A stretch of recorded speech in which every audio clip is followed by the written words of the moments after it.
హైదరాబాద్ మహానగరంలో వర్షం పడితే చాలు ఆ పూట జనజీవనం అస్తవ్యస్తంగా మారిపోతుంది. రోడ్లపై మోకాళ్ల లోతు నీళ్లు నిలిచిపోయి కాలువలను తలపిస్తూ ఉంటాయి. ఇందుకు కారణం వరద ప్రవహించే నాలాలు రోజురోజుకి కుంచుకుపోతూ ఉండడమే. నాలాలు యథేచ్ఛగా ఆక్రమణలకు గురవుతున్నాయి. నిర్లక్ష్య ధోరణితో కొందరు నాలాల్లో వేసే చెత్త చెదారం వరదకు కొట్టుకురావడమే ఈ సమస్యకు ప్రధాన కారణంగా చెప్పొచ్చు. వీటికి తోడు నాలాలు ఆనుకుని ఉన్న నివాసాల్లోని వాళ్లు ప్రమాదకర పరిస్థితుల మధ్య జీవనం నగరంలో చిన్న వర్షాలకే కాలనీలు నీట మునిగిపోతున్నాయి. ఇక భారీ వర్షం కురిసిందంటే చాలు సిటీలో పరిస్థితి చెప్పనవసరం లేదు. అయితే ఈ పరిస్థితికి నాలాలు చెరువుల ఆక్రమణలకు గురికావడంతో సమస్య తీవ్రంగా మారింది. గతంలోనే కాదు, ఇప్పటికీ నాలాల ఆక్రమణ యథేచ్ఛగా సాగుతూనే ఉంది.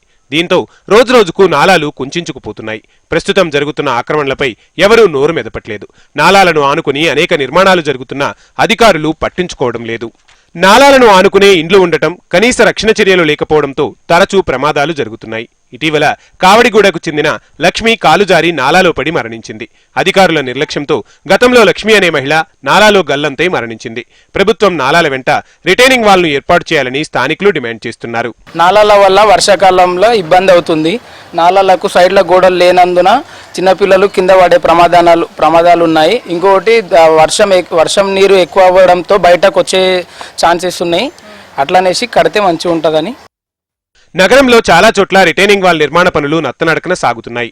దానికి తోడు కొందరు స్థానికులు ఆ గోడపైనే స్లాబులు వేస్తున్నారు. నాలాలోకి 4 అడుగుల మేర చొచ్చుకొచ్చి బాల్కనీ గదులు, మరుగుదొడ్ల నిర్మాణం చేపట్టారు. ఇదే మాదిరిగా అశోక్ నగర్, ఫీవర్ హాస్పిటల్, అంబర్పేట ప్రాంతాల్లోనూ భవనాలు నాలాల్లోకి చొచ్చుకొచ్చాయి. ఇక నగరంలో ప్రధానమైన మణికొండ నుంచి హుస్సేన్ సాగర్ వరకు వేలాది క్యూసిక్ల వరదను మోసుకొచ్చే బల్కాపూర్ నాలా సుమారు 70% ఆక్రమణకు గురైంది.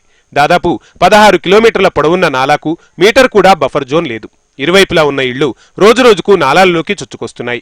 ఓయూ కాలనీ, షేక్పేట, లక్ష్మీనగర్, దీనయ్య నగర్, అహ్మద్ నగర్, చింతలబస్తీ ప్రాంతాల్లో 10 మీటర్ల వెడల్పు ఉండాల్సిన నాలా 2 నుంచి 3 మీటర్లకు తగ్గింది. మొత్తంగా ఆక్రమణలు తొలగించడం కష్టమని, కొంతమేర ముంపు తగ్గించాలంటే కనీసం 421 నిర్మాణాలు తొలగించాల్సి ఉంటుందని గతేడాది జీహెచ్ఎంసీ ప్రణాళికా విభాగం లెక్క తేల్చింది.